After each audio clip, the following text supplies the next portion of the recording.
And that, in June 1789, was the beginning of the Constitutional Revolution.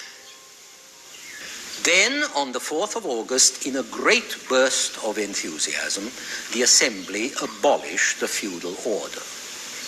The sitting opened with a Viscount proposing the abolition of all economic privileges, no more forced labor, no more personal serfdom, no more tax exemptions. A duke supported him strongly, and the proposals were voted with enthusiasm. And after this, all particular privileges were sacrificed on the altar of the fatherland.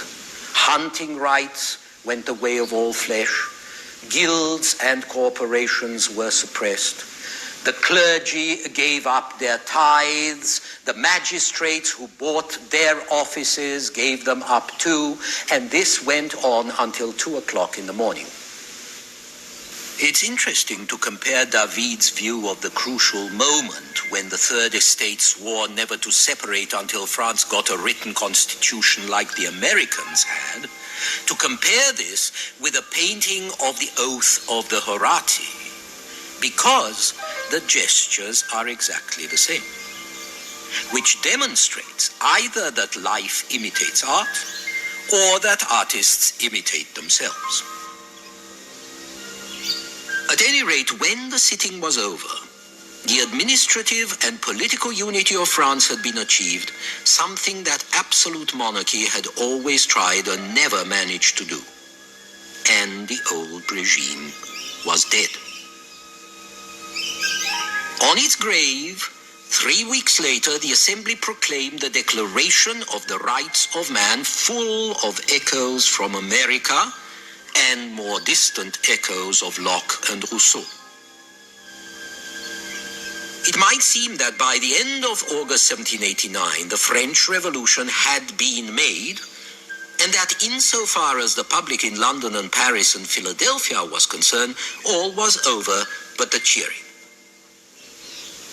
Unfortunately, as you know, it wasn't over, because just as the king had played the Third Estate against the nobles, and the Third Estate had got the better of him, so the Third Estate, in order to get its way, raised up its own monster, and that was the people, the mob of Paris.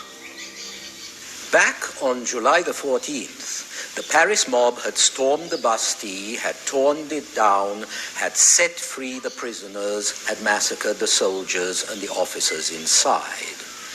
It didn't matter that the old prison was practically empty, because its fall kept the reformers in power in the National Assembly. And then, while mobs rioted in urban France, peasant mobs had gone on the rampage in rural France as well, against the oppressive remains of the feudal system. This is the background of the Declaration of the Rights of Man. And then in October 1789, the Paris mob, led and controlled by Paris market women, marched on Versailles. They massacred the king's guards.